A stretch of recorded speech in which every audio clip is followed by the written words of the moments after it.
Good afternoon, and welcome to the session Using Data Intentionally to Serve Latino Students. I am Eyra Perez, Technical Assistance Director at Excelencia in Education. Shortly, I will introduce our presenters for today, but first, a bit of housekeeping. We ask that you engage with us as a community of common action by posting your questions, your comments, your own experiences, any lessons learned, and even affirmations to our presenters via Q&A and chat features in Zoom. Now I'd like to provide you a bit of context for this session besides what was offered in the session description. As you heard throughout yesterday's celebrations, 20 announcement and celebración, data plays a major part of our portfolio at Excelencia. For examples of Excelencia, you heard yesterday and this morning from Deborah comment that with each one, the evidence of effectiveness that the programs provided. With a sealed 2020 certified institutions, the institutions provided data. Then we asked them to articulate the alignment between their data and their strategies and practices, with each practice having evidence of effectiveness. Also, we heard yesterday that it is not enough to disaggregate data. It is also about the so what. What does data tell us, and what are we going to do about it? Today's presenters will share their knowledge, experience, and learning with disaggregating data and taking action. First, we will hear from Lisa Stich from the National Student Clearinghouse about their tool, the Postsecondary Data Partnership, followed by Martin Fortner and Brandi who will share their use of the PDP to help with their actionable data at Northeast Lakeview College. You can read their full bios in the Whova app. Lisa, I now turn it over to you. Thank you, Eyra. I'm going to share my screen.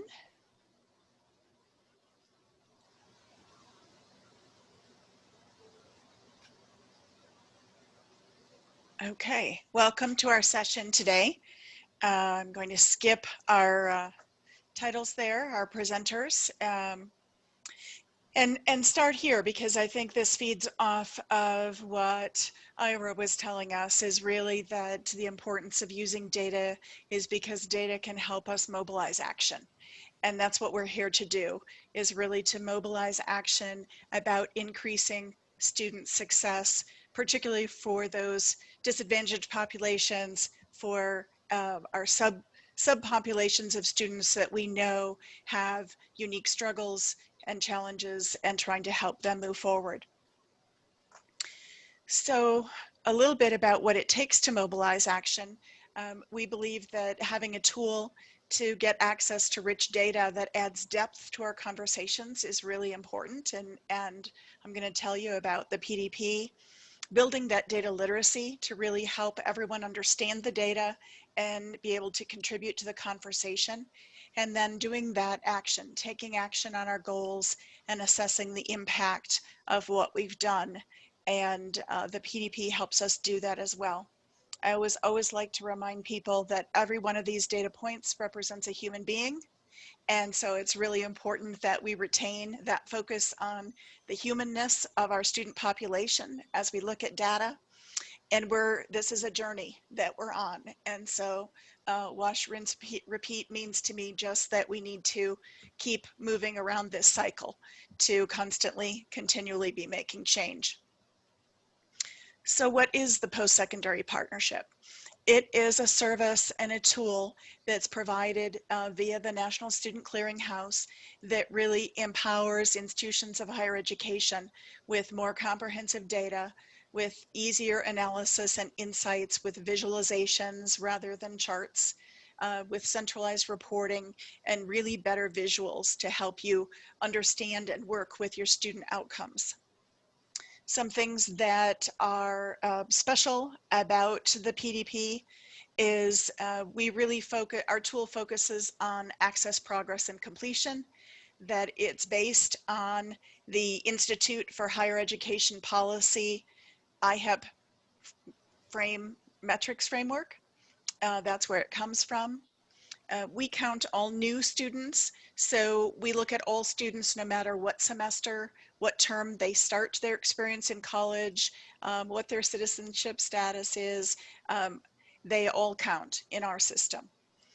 We really democratized access to data because we make it available broadly across the institution, and every institution has the option to choose who has access to the data.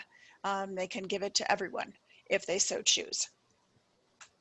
And we really have built a system that allows our users to use data to create urgency for change, to identify equity and achievement gaps, and to assess progress in closing gaps, and also to be able to do benchmarking, to be able to compare themselves against other institutions that are trying to implement similar kinds of reforms and really learn who's doing well and who they can learn from. This is the ecosystem that the PDP lives within. These are the partners that helped create the system and are helping us implement it.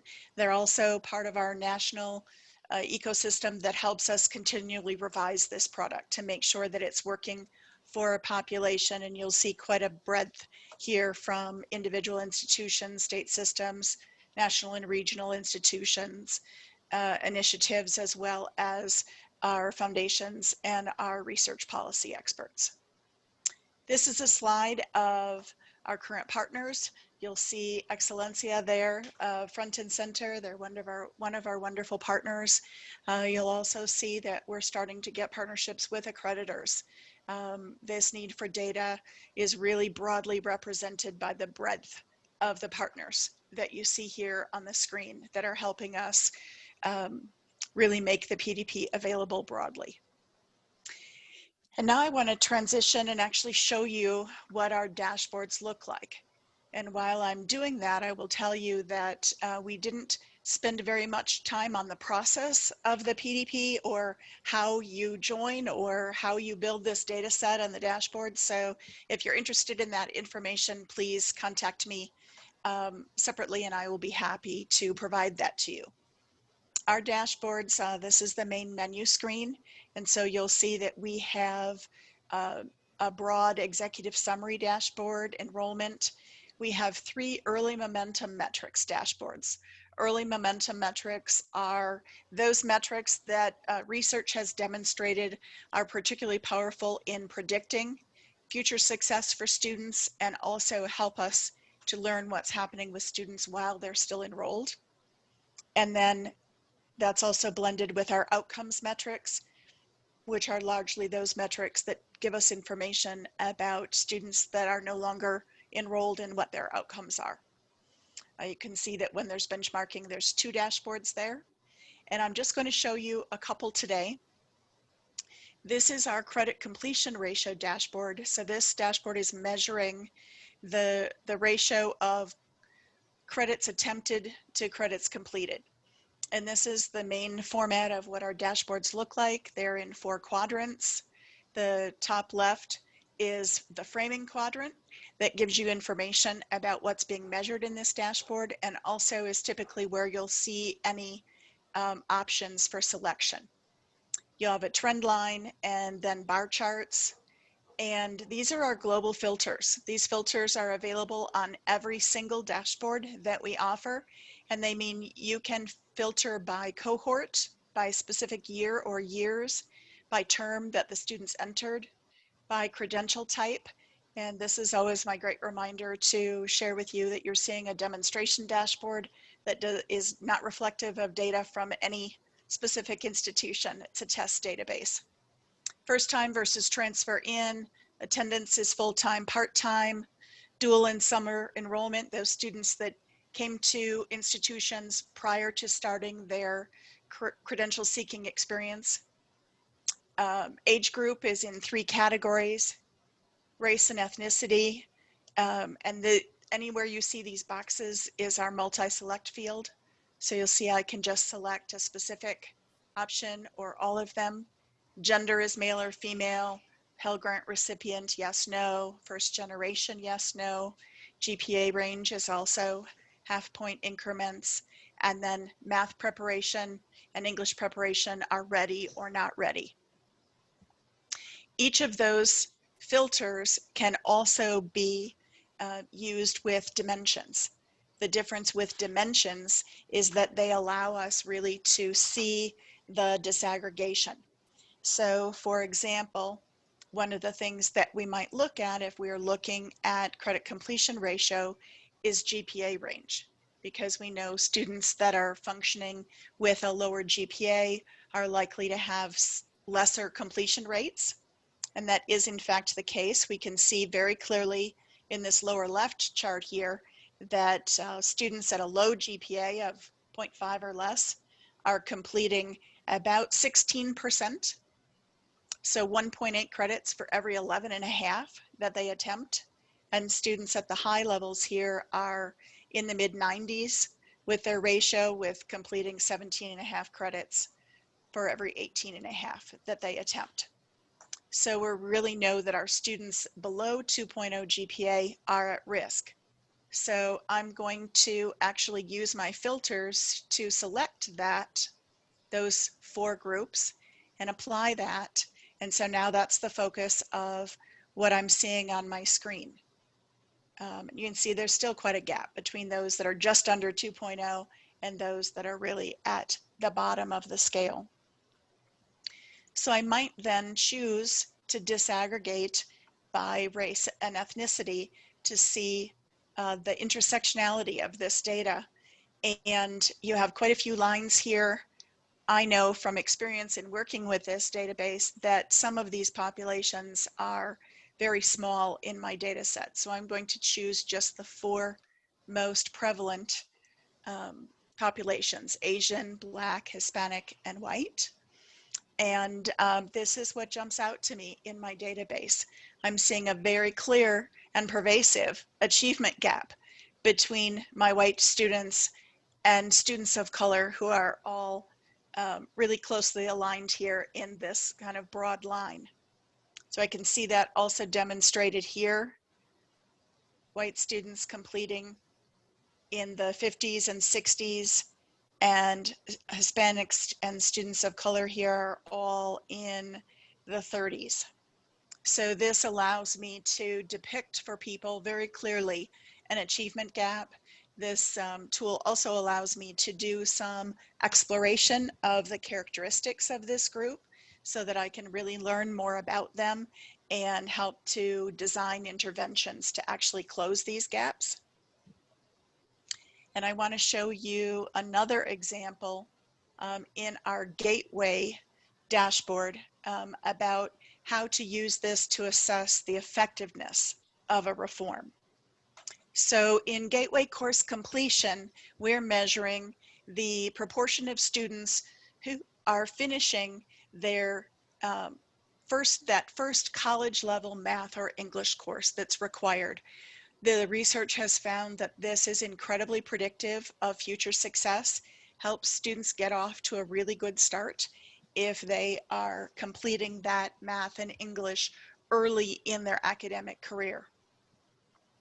So my test institution implemented a reform in the 17-18 school year, and you can see that it made a difference, that we went from an average of about 18% that were completing to an average of over 25% that we're completing.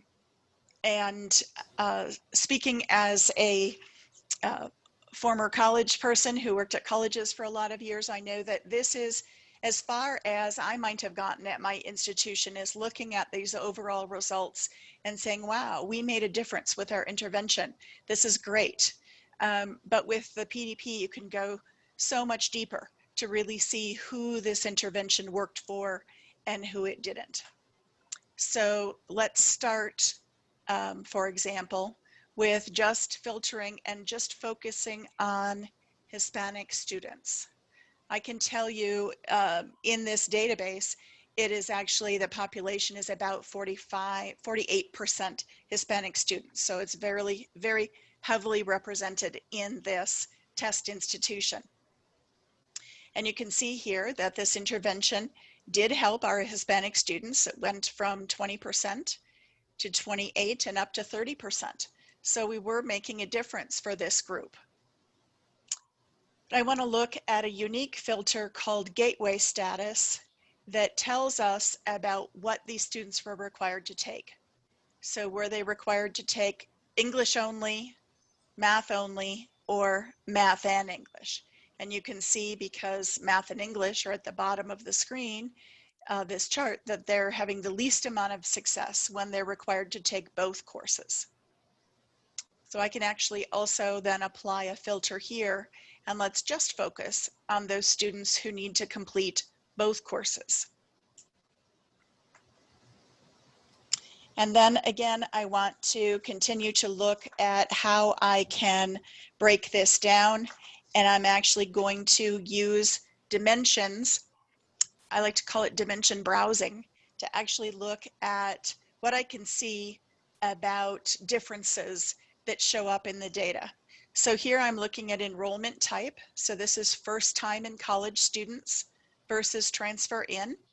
And I can see that both groups were helped by this intervention, but first time in college students were helped more. I can look at attendance, which is full-time versus part-time students. And I can see that both groups were helped again, but full-time students saw a bigger increase. So they saw a bigger lift as a result of this intervention.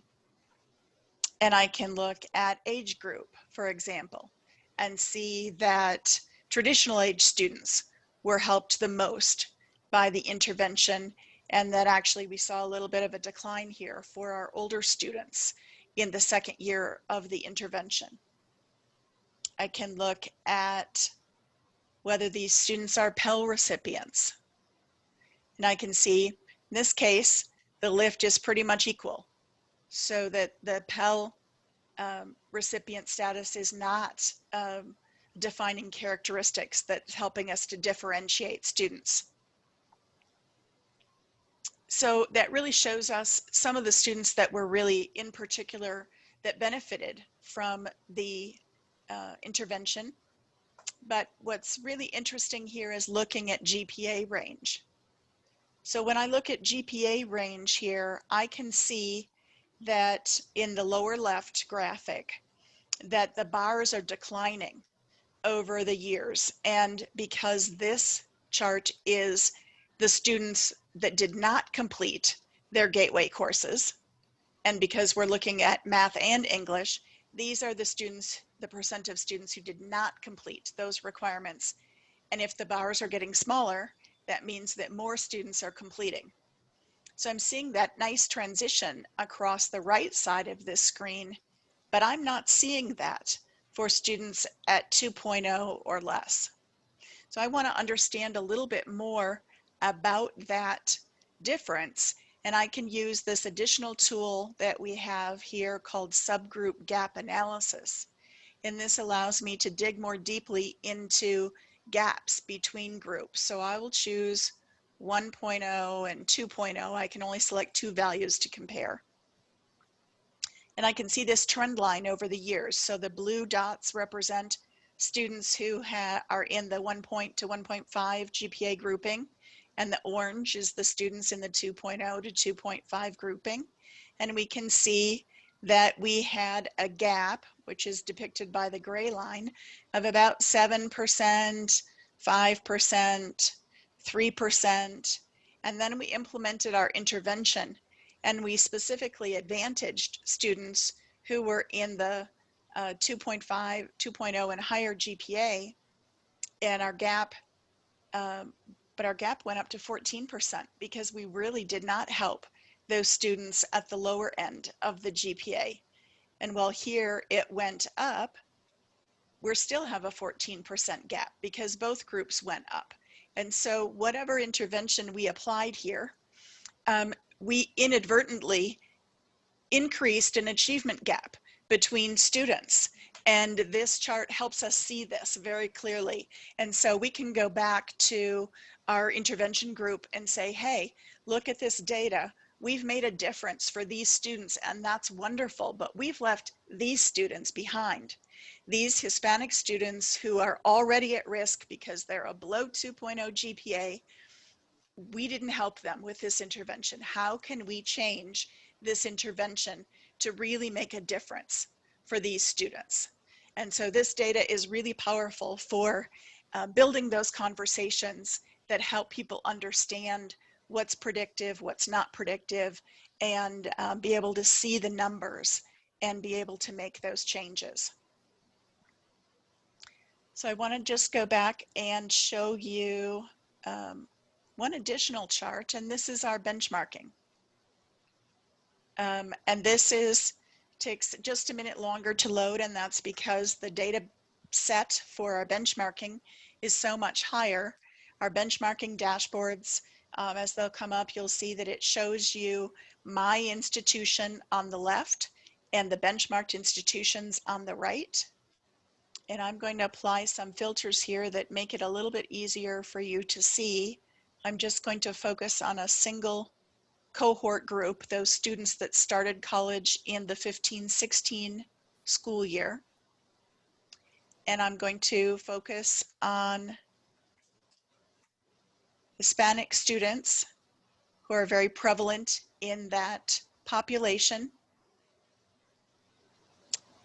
And I also know that many of them are first time in college students. So we'll add that filter as well. And I'm just trying to show you how many filters you can apply to really hone into very specific things. I can choose my outcomes interval. So I can look at outcomes after 2, 3, 4, 6, or 8 years. So I will choose 4 years. Again, this is a 2-year database, so it's representing community college students, and we like to see that they've been able to complete within 4 years. And then I can go apply benchmarking filters.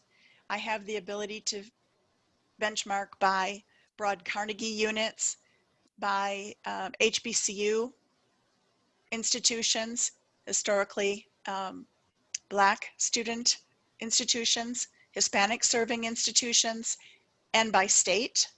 So I could choose subcategories and just choose my state or a grouping of states, or look very broadly across the country. I have the ability to choose 4-year and 2-year, or just 2-year. So in this case, I'm going to choose just 2-year. And I can also choose public or private. I have the ability to actually see the institutions that I'm benchmarking against. So if I'm looking at a school here that I don't think is a good comparator for me, I can exclude it from my data set. And then I have these 3 bar graphs across the bottom that show me my results. The first one, the N, is students that are not enrolled. So this is students who started college, left, and did not achieve a credential, and they're not currently enrolled, not only at my institution, but at any institution of higher education. That's 50% of the data set. And this is students that we're leaving behind, that started college with dreams of a better life. And you know, this is a number we need to be working on decreasing. Here we see we have 15% that are still enrolled, and 21% that have completed at my institution. C stands for cohort, my institution, and then O stands for other. So this is showing me students who started at my institution but left to go elsewhere. And at many of my prior schools, we used to do a lot of wishing and hoping that those students found success elsewhere. And here I'm able to actually see some of that information. Here I can see that 6% are enrolled at a 4-year institution. Another 4% are enrolled at a different 2-year institution. Here's 2% that have already finished a bachelor's degree, and another 1.2% that have finished an associate degree elsewhere. So I can look at them not only to look at my results, but compare them across other institutions that are similar to mine to see how we might be the same or different. And we can see just one thing at a glance here, that my graduation rate at my institution is a little bit higher, 21% compared to 19. They have more students still enrolled, 16% to 15. So some small differences, and yet we can really start to get a look at our institution and how it sits. So the PDP dashboard is really an opportunity to dig into data. We build it with your data. We work with you to help get this implemented. And we really wanted to today to use my time to really show you a little bit about the product at large, and then to transition you to hearing from an institution that's actually, sorry, you're seeing so many pieces of my screen, to really transition to giving you time to hear about an institution that's been using the PDP. And that institution is Alamo College's district, specifically Northeast Lakeview College. And with us today are Martin Fortner and Brandi Solar. And so I'm going to turn the presentation over to them. Thank you very much, Lisa. And I just want to spend a few minutes to kind of talk to how we at NLC, or Northeast Lakeview College, have adopted the PDP profile into our data infrastructure. But first, before I get into that, let me tell a little bit about, give you a little bit of background about our institution for some of you that may not even know. NLC is located in Northeast portion of Bexar County. And for many of you, Bexar County is the principal county where the San Antonio metropolitan area is located. And also, this is also home to the Alamo colleges in which we are affiliated with. Our college has been in existence since 2008, roughly a little over 10 years. And we were just recently accredited, SACS accredited, in fall 2018. Our average fall enrollment is approximately about 6,000. Matter of fact, it's 6,000 plus students. During our initial accreditation, which kind of gets a little bit more into the contextual implications when we talk about PDP, during our SACS accreditation, one of the things that the visiting team had noticed was more or less the continuity of our data infrastructure. And they were talking about the alignment. And really one of the things that they have noted that we had it structured so that we can deal with certain unforeseen circumstances. So in that building process where we were going, and then when the PDP came forward, it kind of helped us out quite a bit. So Lisa, if you can move into the next slide. Now, matter of fact, you all just seen how the NSC kind of looks at the various different inputs into the data system. So we really kind of modified this chart to really go back and show how the PDP, and along with some of our other data resources, form our decision support ecosystem for what we call integrated learning. One of the things that our senior leadership had a vision with in looking at our strategic planning was to really kind of increase what they call communication, collaboration, and connection among the various different college units. And so one of the things that we talked about is really kind of having a data infrastructure to support that when you're looking at our strategic plan and the different components of strategic plan, how we're complying more or less like with state, district, and maybe federal initiatives, and really strengthening our leadership, decision-making, model, and accountability. But the last 3 years, we've kind of envisioned our institutional research office, our data profile, data infrastructure, to have 5 major components here. One basically being an enrollment scrub that we do an annual enrollment of looking at all student times over the year, look at certain types of patterns. We have Tableau where we're looking at certain persistence profiles as it relates to course completion rates and productive grade rates. And then 3 months ago, thank God that we were able to look at the PDP, which really kind of had given us kind of like the perspective that learning from the information, the trends that we have from the previous 2 resources that I made mention of, that we can have this as a foundation looking if we really want to go into predictive analytics and maybe looking at certain multi-generational analysis, looking at our demographics within our market service area. Where we have really utilized the PD profile in the last couple of months is really to slightly to my lower left here, where we're talking about the performance snapshots through our operational scorecards and institutional QEP. One of the unique things about our system that we have these scorecards at different levels where we can look at what's going on institutionally and what's going on operationally within our scorecards. And a lot of this information, many of you are probably familiar with the QEP quality enhancement plans that the SACS accrediting agency put out, that we have to have a burning issue of quality originating from our strategic plan to really kind of focus on for long-term types of remedies and stuff in terms of student assistance. The PDP provide us this tool. So we can move into this next slide. And I may mention about, we talked about integrated learning. So what do we mean that? Well, we're talking about integrated learning for contextualization and looking at data and looking at condition. You heard, I think Eyra was talking earlier about, and I know we've talked with, you know, some other people, what is the what, the why, how, and so what, and looking at problem solving in terms of performance misalignment.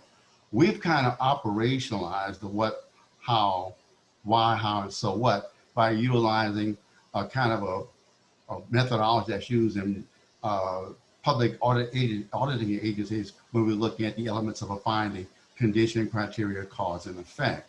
Now, we're going to be talking about an example of how we use the PDP for declining 3-year graduation rate, which will be in the next slide. But just to kind of give you an idea, go back, Lisa, I'm sorry. That's okay. Go back, okay. If you can go back, just to give you an idea, the condition is that basically what I was saying was in the performance snapshot where you see the variation. The criteria in this case was more or less like trying to be able to look at attainment of our targets on an annual basis. And then we had to go back and look at the cause, which you basically identify was almost like transfer out rates. But when you look at this, so what, in terms of what is the effect? Well, you've got to go back and look at different types of things. And so what the PDP was doing is to help us to drill down on that, so what, to get like a really good effect here. So really, when you're looking at the approach we're taking, it's somewhat similar to the peeling the onion analogy, the picture we have to the left of the screen. So we just unraveling that onion to kind of give us to say what are some of the core issues that are related. If we get into the next slide, to kind of give you, this is kind of like to give you a little bit how we address this integrated learning and how we use the PDP. About 3 or 4 years ago, I think it was 3 or 4 years ago, we had identified that our fall 2015-16 freshman cohort, that there was some declines in that in terms of first year persistence rates. We have realized that there was going to be some impact on the graduation rates 3 and 4 years later for that particular cohort. Well, our president had asked for us to go and use, I guess, the student tracker to basically go back and look at, you know, where our students were basically going. So what we had noticed that we did have some high transfer out rates, and we were seeing that a significant percentage of our students were going over to our sister Alamo college schools, and some were going to the four-year institutions. And we probably realized, well, you know, this is going to be something natural when you look at, even though we may have a declining graduation rate, but our transfer out rate is high. So when you're looking at our critical mission requirements, we are basically a kind of a transfer out kind of institution. But what really struck us when we were looking at this a little bit, you know, we drilled down at the numbers, when we were looking at it by equity subgroups, we were seeing something that was very interesting when you're looking at the low graduation rates of some of our, you know, equity cohorts, in particular with the Hispanics and also with, you know, your African Americans. And I think we had, you know, a couple of other groups, you know, within that bottom chart there. So what we looked, and I think what had really kind of made us realize that we wanted to take a deeper dive in this, that when I was talking about the pillars of our institutional data sources that we had, when we were looking at our annual enrollment structure, what we noticed was a continual decline in our continuing students, especially when we were looking at those at the 22 and 24 year age group. And so we were saying, okay, well, what is that basically telling us? Well, we began to start drilling down, and we began to identify, I guess, what we call these positive exits and negative exits. And let me tell you the reason we have it here. When you think about your students that's in that age group, and if you're looking at them coming in at 18 years old, your traditional students, this is the time period where they're going to be making certain decisions of if they want to transfer, or they're going to graduate into one of the programs that we may offer, or typically they may just drop out of school. So what we wanted to do is to take a deeper dive and look at that group and using the equity lens and see what was the characteristics of that group.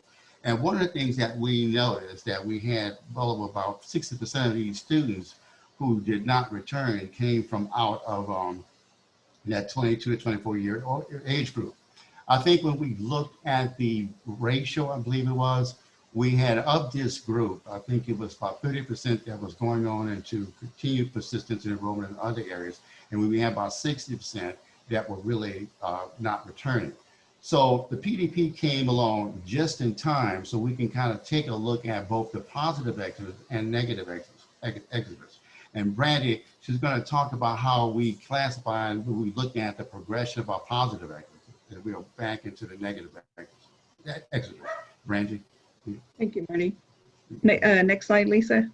Sure. So here you see a screenshot of the transfer out dashboard that's in the PDP. And here we're just filtering out to look at all the cohorts for this example. But as Marty indicated, our president was looking to why the dip was in graduation rate. So we were led to look at the transfer rate. And you see here at the top, that line where it says total transfer out. That's saying that 2,027 of our students, about 53% of our college population, are transferring. And then it breaks down further into 49% are going to a 2-year, and then 51% are going to a 4-year. And that averages out to about 22.9 credits before transfer, which would give or take about a year. Now, this isn't necessarily a negative when you consider that we're a community college, but what we're looking, as Marty indicated, that we were trying to explain the graduation rate. And so just this is like the first onion peel. So just stick with this because we're kind of unfolding this as we go. But that bottom left quadrant there, we're looking at the credential earned post-transfer. So that's after they've transferred. So you'll see that the majority of our students, it's kind of like this heat map, the larger green color there is indicating that there's no credential. And again, we're looking at the Hispanic students there. It shows 150 students of the Hispanic population, about 20% don't have a credential. And then the right quadrant there is showing that transfer out again, if they received an associate, if they received no credential, and it's giving you the percents. And since this is screenshot, we can't hover over, but it'll give you total counts as well. And then that top quadrant above this is showing longitudinally how that's broken out by race, ethnicity. So you'll see that our Hispanic students are leaving at a faster, or transfer rate at a faster rate than other ethnicities. And this just solidified for us what we saw on the back end for our internal enrollment scrub, which, you know, will take some time to dig deeper, but this was like one of our first aha moments as we dig into the data. And then the next slide, Marty, will speak to our student engagement persistence. Yeah, and just as Brandi had just made mention of like this whole process of peeling the onion. So yes, our college president was pretty good. Yeah, good. I feel good about the fact that our students are doing something. But what about the students that are not completing, that we're losing it? What's going on with them? So then the PDP had provided us with the ability to go back and see longitudinally what was happening by the various different ethnic groups. And in this chart, these are basically who were not enrolled by race and ethnicity. And as you look at the kind of temperature gauge, it gives you the range in terms of those basically kind of like increasing in terms of not enrolled. But if you would look at, you would see at your Hispanic student population, similar to your Black and also the unknown group, you're seeing some increases in the reason why the students were not coming back. Now, we could go back and make some assumption, well, it could be academic, okay, it could be financial aid and stuff.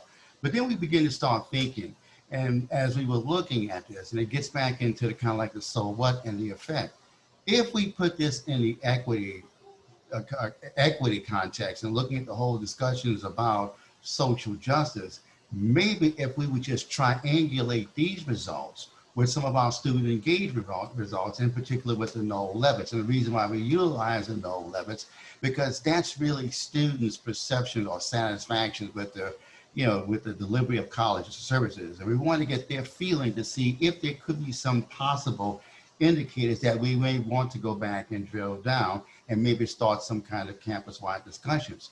So we looked at those 3 years of administrations of the Knoll Levitts, and we found about 5 basic top areas that where some of our students were feeling uncomfortable with, about their presence of feeling welcome on the campus, about the faculty understanding their unique life circumstances, the approachability of our, academic advisors and administrators, and also students wanting to know, were they being properly notified in time about academic performance. This really kind of set a kind of like a framework for us to really begin the kind of discussion across the various different multidisciplinary lines within our campuses, because we were looking at here is a problem that's going to take more or less like everybody in the village to go back and work with. So as individual units begin to start looking at their operational scorecards to kind of take consideration of this information, we begin to believe that maybe we may have a quality enhancement plan, area that we may want to go back and focus on. So we were able to really engage our QEP people about this data, and Brandi has been working with our QEP team, and so we want to kind of get a bigger drill down and looking at the college readiness, because this could give us some indications as to why maybe our students are not enrolling and maybe how well they may be doing as they're moving on. And Brandi, you can kind of go in and talk about some of the discussions that we've had with the QEP about areas that kind of give them more insights of areas of interest they may be Thank you, Marty. So the next slide, it will show a screenshot of the retention persistence dashboard. And right now we're looking at it by race, ethnicity. And so what this KPI dashboard is going to show us is a retention longitudinally layer in the top right quadrant. And you'll see that the Hispanic population of students is steadily increasing there. But I want you to take a look at this left quadrant here at the bottom. Again, that's going back to the students not enrolled. And we bring that up with as we're beginning the QEP committee process, because what we want to dig into is what we're finding and connecting this to the PDP, so that now we can get this in the hands of the committee, right? Because what we want to do is demystify some assumptions that that our committee may have on what college readiness it means. So we're starting here at this layer with that particular group. And so what we're showing them is longitudinally the retention, the persistence, and the not enrolled, right? So that's one layer. And if you go to the next slide, Lisa. And now we're breaking it down further into the Hispanic by age group. And going back to the positive, negative exiters that we found who are not returning, right? So when we attended a conference in SAC-COC last December, they had a speaker there that talked about these education skeptics, which is kind of like Generation Z. And so what this stood out to us was really honing in on digging deeper now into this age group. Not only can we look at retention persistence now by the age group, but we can dig deeper into the other dashboards that Lisa showed us earlier, right? So we can look at the credit completion ratio in our plan next, right? This other layer as we're continually unfolding what PDP is to this QEP committee. Now we can look at the GPA. Now we can look at the gateway course. We can really dig deeper at a faster pace than what it would take for Marty and I, who are a two-person shop, right, to help educate this committee. So this is kind of just the basic like layers that we're unfolding, but the next slide is, if you can go to the next slide, Lisa. The next slide here is just this visual for us that we're unfolding again as we've been digging deeper into PDP. Where it really becomes alive, this PDP is triangulating our data. It's becoming this cornerstone for us in the middle there, because we're triangulating that data to our, like Marty mentioned, the Noel Levitt's engagement survey and other surveys that are coming out about COVID crisis or COVID, maybe that was the wrong term, but COVID virus. And then looking internally at our IRE analysis that we do.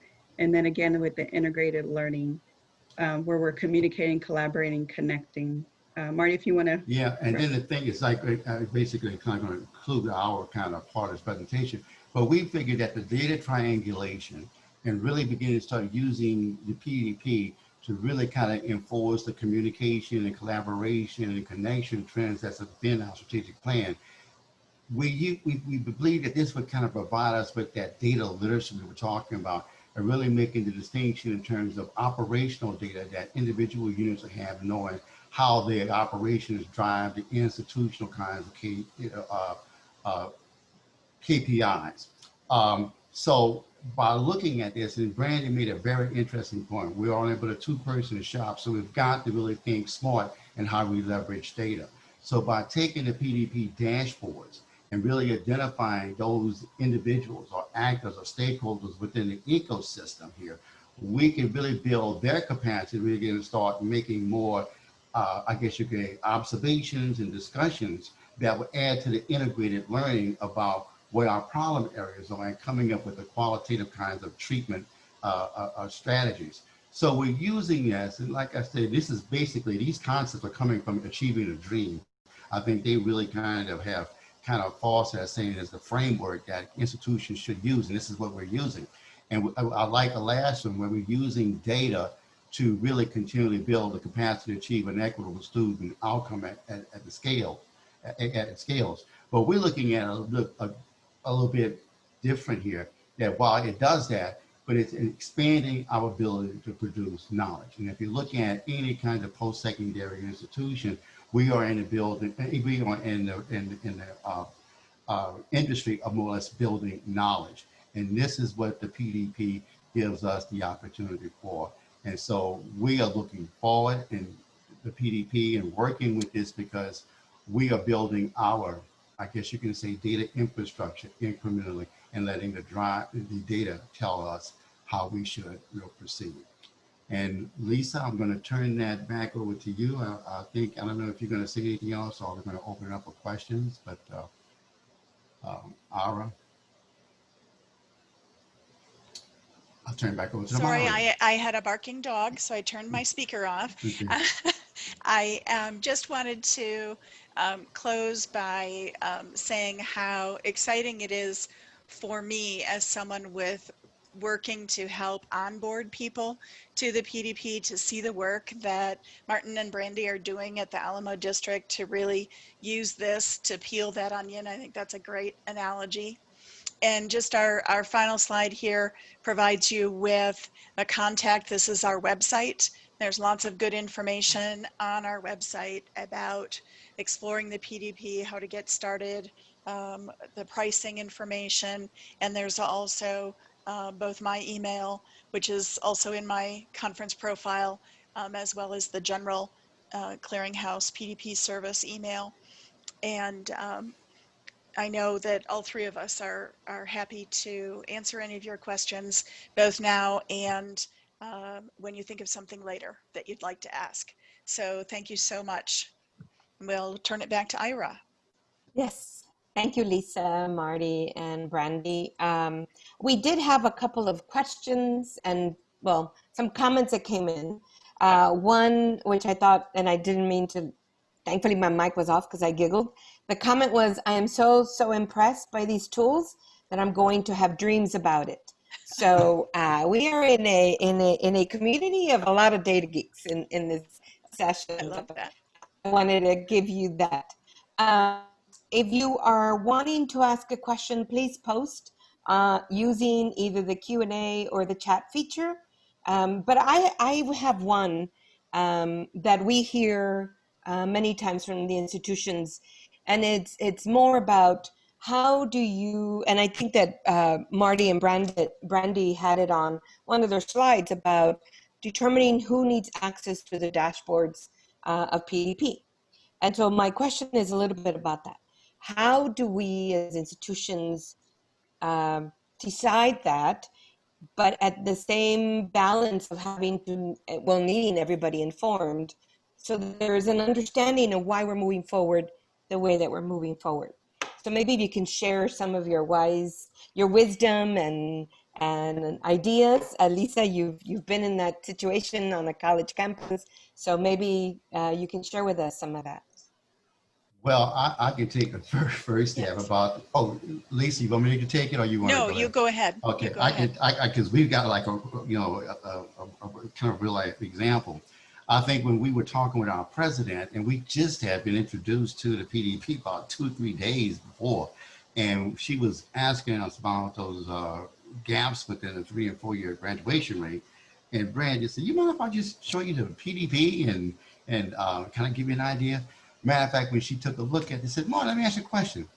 Do we all have access to this? I said, we just got the thing 3 days ago. She said, so all of a sudden, she said, we tried to figure this thing out ourselves. So she told us, well, I'll tell you what, I want the executive team to be your guinea pig in trying, and then eventually moving this out to the college council, and then also looking at any other specialized groups that may have that. So really, to answer your question, Eyra, you know, it's by accident, but you've got to have, I guess you can say, the leadership, because I want to say, focus, a vision to really kind of put this tool in the hands of, I guess, those different decision makers within the ecosystem. And I think that's where the whole key is. And you're going to have, I guess, you may mention somebody say they will have, they excited about the system, going to have dreams. I guess when Brandi and I saw that we were having dreams, and every morning Brandi would come back and tell me about the PDP. I said, oh boy, what have I started? But anyway, I think it's just kind of, you know, just being able to communicate and just demonstrating what the power, what the tool can do, the power of the tool. So.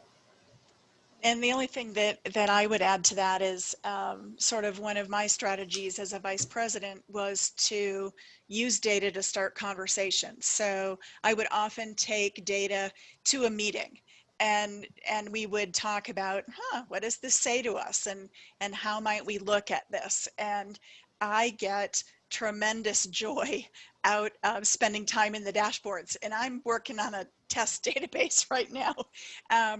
But there's so much power in there to just explore, to see what it says. And so the more people at our institutions that we can get trained to feel comfortable exploring, one, it relieves the IR office of some of those busy work questions that they get, and allows them to do the deeper analysis that we really need them to do.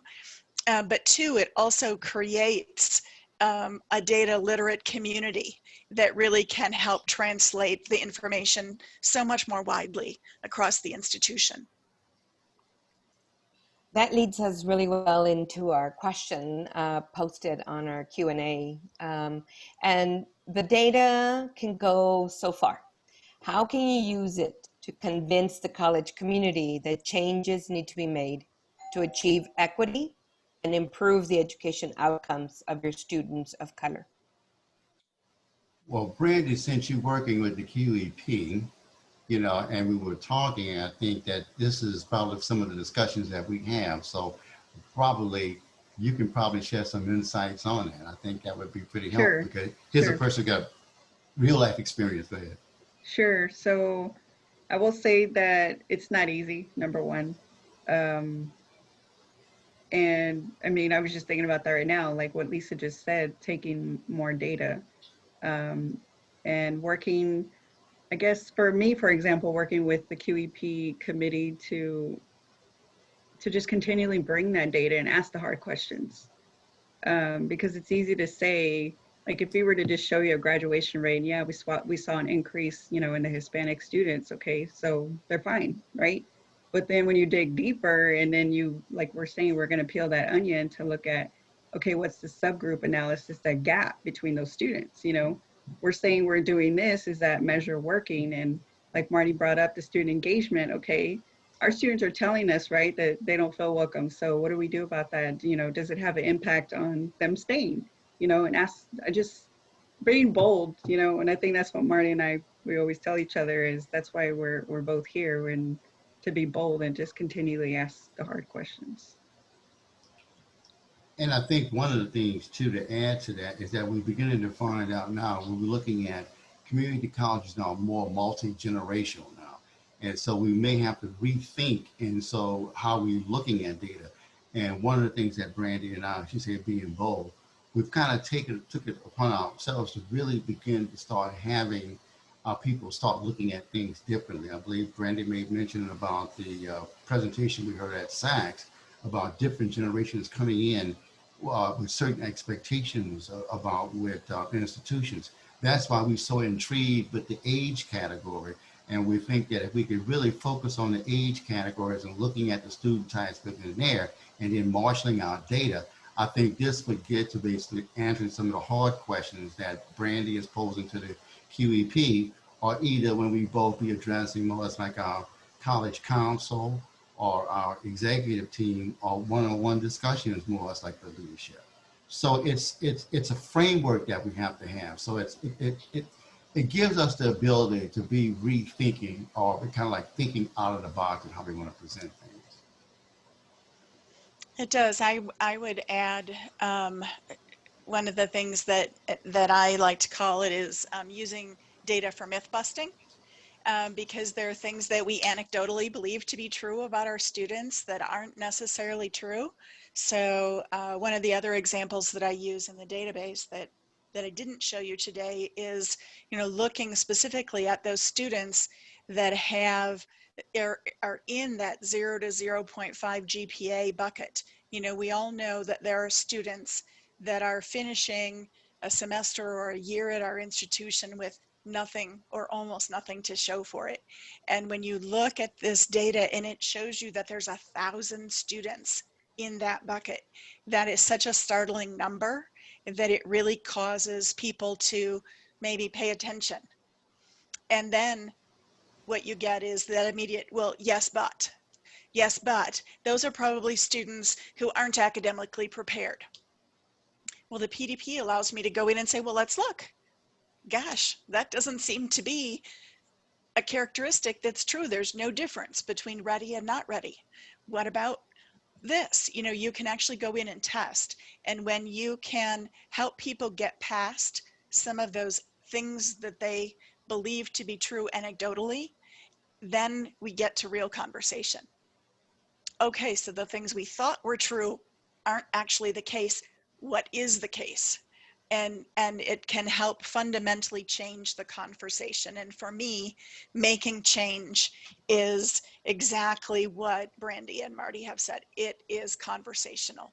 We have to be having conversations about this in order to make change. That's great comments, Lisa. I think one of the things that Excelencia always pushes for is for us to understand who we serve. And that's a perfect example of really getting down to the level of who we are serving, equally as who we're not. And I think that both Marty and Brandi have alluded to that in their example as well. There's another question that just came in. It says, state funding for higher education has been systemically reduced in the last 2 decades. Yet the people that we have to educate in public higher ed institutions are the ones that need more purposeful interventions to keep them and graduate them from college. Have you used this data for advocacy purposes, grants, applications, propose and implement state-supported equity agendas? And I would venture to say, besides a have you, share with us how and the lesson learned or the big takeaway from it. Well, I can talk about the PDP broadly, and that is that a number of our partners do have grants to try to implement the very changes that you're talking about to really help impact those students that need us most. And so they've built into their grant process that they, it's not to be mandated, but highly encouraged for institutions to participate in the PDP to have access to this kind of data to make those changes. So our work for the first few years here has been very tightly aligned with funders who are trying to make significant change across our country. And the other place that I would refer you to is because not everyone knows that the National Student Clearinghouse has a research center, and it's a separate website. You can actually Google National Student Clearinghouse Research Center, and they do a lot of research about the student experience and publish it.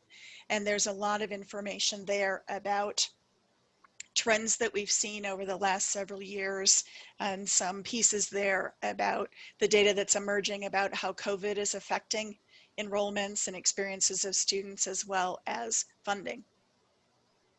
Okay. Brandi or Marty, any things on the burner right now of any grants or anything you're looking at, or maybe even how the data is being used to present to your leadership at the district level? Well, let me talk from the institutional level, and I think eventually it's going to kind of go back and evolve because some of our other sister campuses are beginning to use this data. So, but I can talk initially from our campus is that we are really now beginning to get a lot of inquiries. I mean, the QPP is one. We also have, we did some discussions about grants, and we're looking at with equity, how to go back and support the equity agenda. And I think as we look at the 60-30 text, I believe there's a big emphasis on those disadvantaged populations that we really, and also the need for increased technology to kind of give some better, insights on that. So you're right, we are kind of going in this, and as we're going in it, we're getting more interest on campus. Grant acquisitions, certain advocacy kinds of groups and stuff. And I think the power with this data is that we're able to kind of go back and triangulate data. I think we had talked about the student success. I'm talking about this Noel Levitt's student satisfactory inventory, but Brandi also made mention about the COVID surveys that we're kind of getting. And we're looking at the things like Trellis about the financial well-being and stuff. So what happens is that the Clearinghouse is giving us the ability to kind of go back and provide us some more insight on that.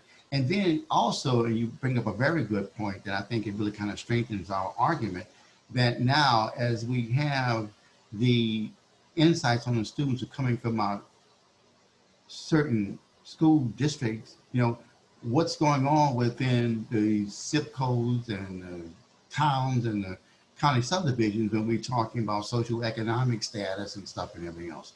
So I guess to try to see what I'm trying to articulate here, it gives us the power to be able to look at other investments than elsewhere. It gives us the power to basically dream, to really address how do we use information. It's interesting you brought that up because in our unit mission, not only do we say that we keep a repository of all information as it relates to regulatory requirements and accreditation, but also maintaining funding grant acquisition opportunities.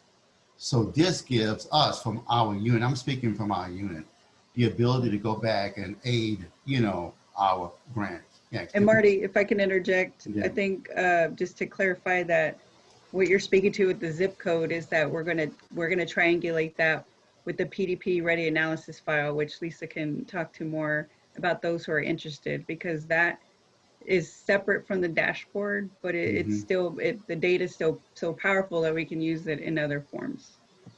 So I just wanted to clarify that that is for the, what our, big plan, our big dream plan that you're referring to.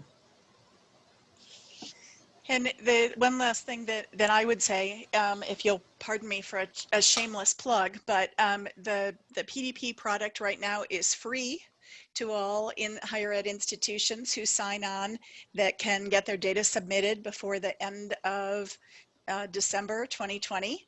And it would be free for this entire fiscal year.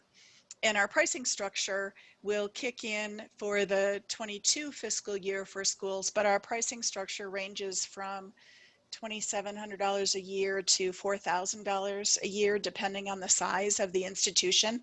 So what we're promoting here today, it does cost money, but it is not one of those really expensive products that are unaffordable for institutions to be able to use. As a nonprofit institution, that's really important to us, that we try to make this as affordable as possible, because we know that schools are in a budget crunch.